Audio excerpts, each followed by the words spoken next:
Good morning, સ્વાગત છે exam today પર 10 મે 2026 દિલ્હી કરંટ અફેર. છેલ્લે સુધી વિડીયો સાથે બની રહેજો. કરંટ અફેર્સ ઇમ્પોર્ટન્ટ ટોપિક છે, દરેક એક્ઝામમાં પ્રશ્ન પૂછવામાં આવે છે. ટોપિક પર આવીએ. ક્વેશ્ચન નંબર 1 છે, હાલમાં વિશ્વ થેલેસીમિયા દિવસ ક્યારે ઉજવવામાં આવ્યો? વિશ્વ થેલેસીમિયા દિવસ એ દર વર્ષે 8 મેના રોજ ઉજવવામાં આવે છે. મિત્રો, વાત કરીએ વર્ષ 2026ની થીમ શું છે, તો આ વખતની થીમ છે hidden no more, finding the undiagnosed, supporting the unseen. સ્ટારમાં કરજો, ઇમ્પોર્ટન્ટ રહેશે.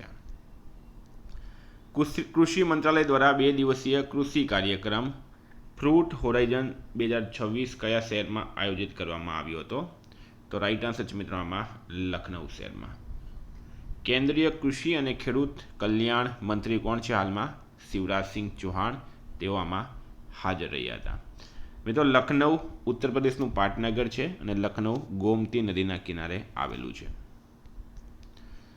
હાલમાં પ્રકાશિત થયેલા વર્લ્ડ માઇગ્રેશન રિપોર્ટ 2026 મુજબ વિશ્વનો સૌથી મોટો રેમિટેન્સ પ્રાપ્ત કરનાર દેશ કયો છે? તો વર્લ્ડ માઇગ્રેશન રિપોર્ટ એટલે કે વિશ્વ પ્રવાસન રિપોર્ટ, બરાબર. એના મુજબ રેમિટેન્સ એટલે શું એ તમને સમજાવી દઉં. રેમિટેન્સ જે ઇંગ્લિશ વર્ડ છે એનો ગુજરાતીમાં મિનિંગ થાય એવી મુદ્રા જે વિદેશથી ભારતમાં મોકલવામાં આવે. ફોર એક્ઝામ્પલ, આપણા ગુજરાતના ઘણા લોકો જે છે મિત્રો એ ફોરેનમાં રહેતા હોય, કોઈ યુકેમાં રહેતો હોય, કોઈ અમેરિકામાં રહેતો હોય, તો એ લોકો અમેરિકાથી ડોલર મોકલતા હોય, યુકે લંડનથી પાઉન્ડ સ્ટર્લિંગ ભારતમાં મોકલતા હોય, એને રેમિટેન્સ કહેવામાં આવે છે. અને ભારત જે છે એ રેમિટેન્સ પ્રાપ્ત કરનાર સૌથી મોટો દેશ બની ગયો. ભારતે નાણાકીય વર્ષ 2024-25 દરમિયાન આશરે 135.46 બિલિયન અમેરિકી ડોલરનું રેમિટન્સ પ્રાપ્ત કર્યું છે. હાલમાં ભારતની પ્રથમ મોટી વાણિજ્યિક mini micro LED display factory ક્યાં સ્થાપિત થશે? તો રાઇટ આન્સર છે મિત્રો આમાં ધોલેરા ખાતે. ગુજરાતમાં આવેલું છે ધોલેરા. આ ફેક્ટરી ક્રિસ્ટલ મેટ્રિક્સ લિમિટેડ દ્વારા સ્થાપિત કરવામાં આવશે અને તે ગેલિયમ નાઇટ્રાઇડ ટેકનોલોજી આધારિત હશે. સ્ટારમાં કરજો મિત્રો, વેરી ઇમ્પોર્ટન્ટ. વિદ્યાર્થી મિત્રો, આવનારી તમામ પરીક્ષાઓ માટે એક્ઝામ ટુડેનું લેટેસ્ટ 1 વર્ષનું કરંટ અફેર્સ, જેમાં ગુજરાત કરંટ, ભારત કરંટ અને ઇન્ટરનેશનલ કરંટ બધું જ મળી જશે. અત્યારની પીએસઆઈની એક્ઝામમાં આપણું કરંટ 100% પૂછાયું છે. 9510411961, બરાબર. કોઈને ડેમો પીડીએફ જોવી હોય, સબૂત જોવા હોય તો આ નંબર પર મેસેજ કરો. કરંટ અફેર્સની પીડીએફનો ચાર્જ છે માત્ર 300 રૂપિયા. એમાં તમને મે 2026 સુધી પૂરા 1 વર્ષનું કરંટ અફેર મળશે, બરાબર. બધું જ આવી જશે એની અંદર. કોઈને 8 મહિના 10 મહિનાનું જોઈતું હોય તો પણ મળી જશે. આ નંબર પર મેસેજ કરો. હાલમાં આંતરરાષ્ટ્રીય ઓલિમ્પિક સમિતિએ કયા દેશના ખેલાડીઓ અને ટીમો પરનો પ્રતિબંધ હટાવ્યો છે? તો રાઇટ આન્સર છે મિત્રો આમાં બેલારુસ. હવે આ પ્રતિબંધ શા માટે લાગ્યો હતો? તો આ પ્રતિબંધ વર્ષ 2022માં રશિયા યુક્રેન યુદ્ધ દરમિયાન બેલારુસે રશિયાને સમર્થન આપ્યા બાદ લાગુ કરવામાં આવ્યો હતો. જો કે રશિયા પરનો પ્રતિબંધ હજુ પણ યથાવત રાખવામાં આવ્યો છે અને બેલારુસ પરનો પ્રતિબંધ જે છે એ હટાવી દેવામાં આવ્યો છે. 6 છે, શાળાના બાળકોમાં પ્રારંભિક તબક્કાની વિકલાંગતાને ઓળખવા માટે એનસીઈઆરટી દ્વારા હાલમાં કઈ એપ્લિકેશન વિકસાવવામાં આવી છે? તો રાઇટ આન્સર છે એમાં પ્રશસ્ત 2.0. National council of education research and training NCERT દ્વારા પ્રશસ્ત 2.0 નામની એપ્લિકેશન વિકસાવવામાં આવી છે. પ્રશસ્તનો સંપૂર્ણ અર્થ થાય છે pre assessment holistic screening tool. શાળાના બાળકોમાં 21 પ્રકારની વિકલાંગતાઓની પ્રાથમિક ઓળખ કરે છે. 7 છે, હાલમાં અગ્રણી બાયોટેક કંપની બાયોકોન લિમિટેડના નવા પ્રમુખ તરીકે કોની પસંદગી કરવામાં આવી? તો રાઇટ આન્સર છે મિત્રોમાં ક્લેયર મજમુદારની, બરાબર. ક્લેયર મજુમદાર જે છે એ રાઇટ આન્સર થઈ ગયો આમાં. ક્લેયર મજુમદાર. સ્ટારમાં કરજો મિત્રો, ક્લેયર મજુમદાર. હાલમાં દુબઈમાં પ્રતિષ્ઠિત અર્થ દુબઈ એવોર્ડ કોને એનાયત કરવામાં આવ્યો? તો પ્રશ્ન છે દુબઈની અંદર પ્રતિષ્ઠિત અર્થ દુબઈ એવોર્ડ કોને એનાયત કરવામાં આવ્યો? તો રાઇટ આન્સર છે મિત્રો દીપક ભાટિયા. અને દીપક ભાટિયા કોણ છે? ભારતીય ઉદ્યોગપતિ છે. એમને દુબઈમાં અર્થ દુબઈ એવોર્ડથી સન્માનિત કરવામાં આવ્યા છે. 9 નંબર છે, સરળ એઆઈ પ્લેટફોર્મ કોના દ્વારા વિકસાવવામાં આવી રહ્યો છે? સરળ એઆઈ પ્લેટફોર્મ. રાઇટ આન્સર છે મિત્રો અનુસંધાન નેશનલ રિસર્ચ ફાઉન્ડેશન ANRF દ્વારા સરળ એઆઈ પ્લેટફોર્મ વિકસાવવામાં આવ્યો. કેન્દ્રીય વિજ્ઞાન અને ટેકનોલોજી મંત્રી જીતેન્દ્ર સિંહ દ્વારા સરળનું નામ છે મિત્રો simplified and automated research amplification and learning નામના પ્લેટફોર્મની જાહેરાત કરવામાં આવી. આ પ્લેટફોર્મ અનુસંધાન નેશનલ રિસર્ચ ફાઉન્ડેશન દ્વારા વિકસાવવામાં આવી રહ્યું છે. તેનો મુખ્ય હેતુ અઘરા વૈજ્ઞાનિક સંશોધનોને સામાન્ય જનતા સમજી શકે તેવી ભાષામાં રૂપાંતરિત કરવાનો છે. 10G હાલમાં ભારતના 18મા રેલવે ઝોનનું મુખ્યાલય ક્યાં બનાવવામાં આવ્યું? તો મિત્રો ભારતના 18મા રેલવે ઝોનનું મુખ્યાલય, બરાબર, હવે 18 રેલવે ઝોન છે અને 18માનું મુખ્યાલય છે વિશાખાપટ્ટનમ ખાતે. કેન્દ્ર સરકારે 5 મે 2026ના રોજ વિશાખાપટ્ટનમને મુખ્ય મથક બનાવતા નવા દક્ષિણ કોસ્ટ રેલવે ઝોનની સત્તાવાર રીતે સૂચના આપી છે, જે ભારતનો 18મો રેલવે ઝોન હશે. સ્ટારમાં કરજો મિત્રો, ખૂબ ખૂબ ઇમ્પોર્ટન્ટ છે. હાલમાં પુડુચેરી વિધાનસભાની ચૂંટણીમાં કઈ પાર્ટીનો વિજય થયો?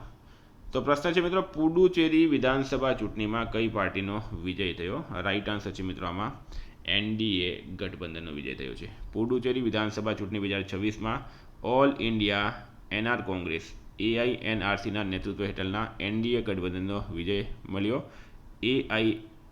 AINRCએ 12 બેઠકો જીતી અને એનડીએ ગઠબંધનને કુલ બહુમતી મેળવી હતી. ત્યારબાદ એન રંગાસ્વામી ફરીથી મુખ્યમંત્રી બન્યા. હવે તમને જણાવી દઉં કે એનડીએ ગઠબંધનનું પૂરું નામ શું છે, તો નેશનલ ડેમોક્રેટિક એલિયન્સ, એટલે કે બીજેપી સમર્થિત પાર્ટીઓનું ગઠબંધન. મિત્રો યુપીએ ગઠબંધનનું પૂરું નામ જે છે એ છે યુનાઇટેડ પોલિટિકલ એલિયન્સ, એટલે કે કોંગ્રેસ સમર્થિત પાર્ટીઓનો ગઠબંધન.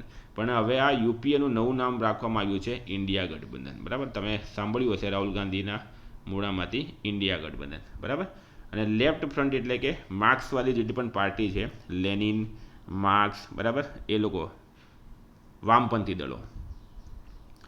હાલમાં ભારત અને કયા દેશ વચ્ચે સંરક્ષણ નીતિ સંવાદની 10મી આવૃત્તિ નવી દિલ્હીમાં યોજાઈ? તો રાઈટ આન્સર છે મિત્રો ઓસ્ટ્રેલિયા.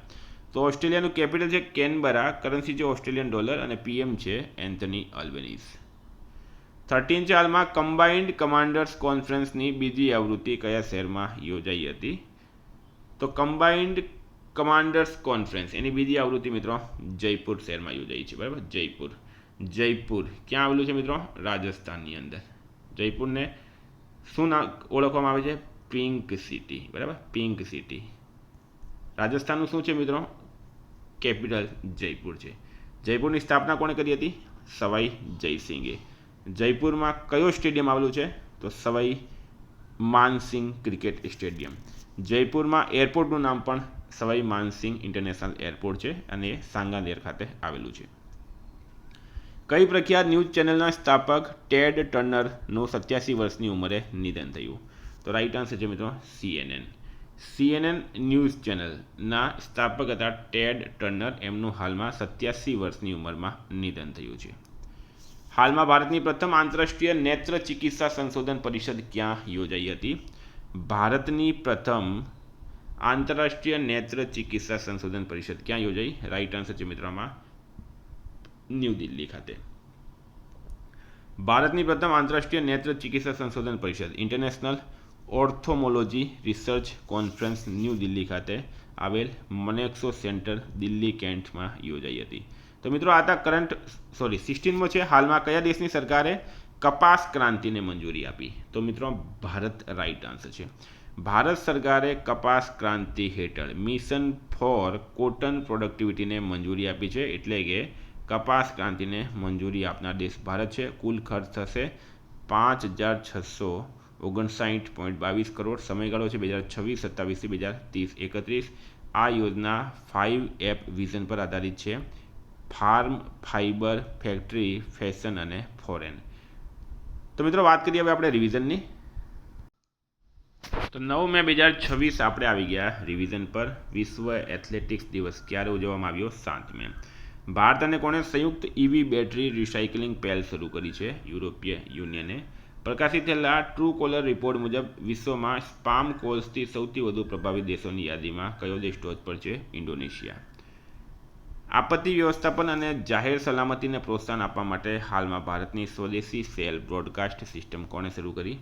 જ્યોતિરાદિત્ય સિંધિયાએ. કયા ભારતીયને કેમ્બ્રિજ ડેડિકેટેડ ટીચર એવોર્ડ્સ 2026ના દક્ષિણ એશિયા પ્રાદેશિક ખિતાબથી નવાજવામાં આવ્યા? સોમા મંડલને. વોડાફોન આઈડિયાના નોન એક્ઝિક્યુટિવ ચેરમેન તરીકે નિમણૂક કરવામાં આવી છે કુમાર મંગલમ બિરલાની. 22મી કોમનવેલ્થ ટેબલ ટેનિસ ચેમ્પિયનશિપ ક્યાં યોજાશે? ન્યૂ દિલ્હીમાં. અસમ વિધાનસભાની ચૂંટણીમાં બીજેપીનો વિજય થયો છે. હેમંત બિસ્વા શર્મા ફરીથી સીએમ બન્યા. કેરળ વિધાનસભાની ચૂંટણીમાં કઈ પાર્ટીનો સૌથી વધુ સીટ મળી? તો મિત્રો એ મળી છે કોંગ્રેસને. બરાબર, આ વખતે કેરળમાં લેફ્ટને હરાવીને કોંગ્રેસે 10 વર્ષ પછી સત્તા મેળવી. 2026 આઈબીસીએ સમિટનું આયોજન કોણ કરશે? ન્યૂ દિલ્હી. ભારતની પ્રથમ સ્પેસ ટેક યુનિવર્સિટી કંપની કોણ બની? Uniform company Skyroot Aerospace. Bharat અને કયા દેશે 9મા એફઓસીમાં દ્વિપક્ષીય સંબંધોની સમીક્ષા કરી? સુડાન. રાઇટ આન્સર છે. અર્બન ટેસ્ટબેડ અને એરોસોલ ઓબ્ઝર્વેટરીનું ઉદ્ઘાટન થયું છે ચેન્નઈ ખાતે. યુરોપિયન ગર્લ્સ મેથેમેટિકલ ઓલિમ્પિયાડમાં ભારત કયા સ્થાને છે? 6ઠ્ઠા સ્થાને. યુએનજીએ પ્રમુખ ભારતની મુલાકાતે આવ્યા, એમનું નામ છે એનાલેના બેરબોક. મિત્રો ગઈકાલે પ્રશ્ન પૂછાયો 2025માં કયું ભારતીય રાજ્ય દરિયાઈ માછલીનું સૌથી મોટું ઉત્પાદક બન્યું? તમિલનાડુ. રાઇટ આન્સર હતું. આજનો પ્રશ્ન છે કોલ ઇન્ડિયાએ હાલમાં 100 મેગાવોટની સૌર પ્રોજેક્ટ ક્યાં શરૂ કર્યો? મહારાષ્ટ્ર, ગુજરાત, પંજાબ કે કોઈ નહીં? જવાબ મિત્રો કમેન્ટ બોક્સમાં જણાવવાનો. વિદ્યાર્થી મિત્રો, વોટ્સએપ ટેલિગ્રામની લિંક ડિસ્ક્રિપ્શનમાં છે. પીડીએફ માટે 9510411961 પર કોન્ટેક્ટ કરો. Thank you. ફરી મળીશું. જય હિન્દ, જય ભારત.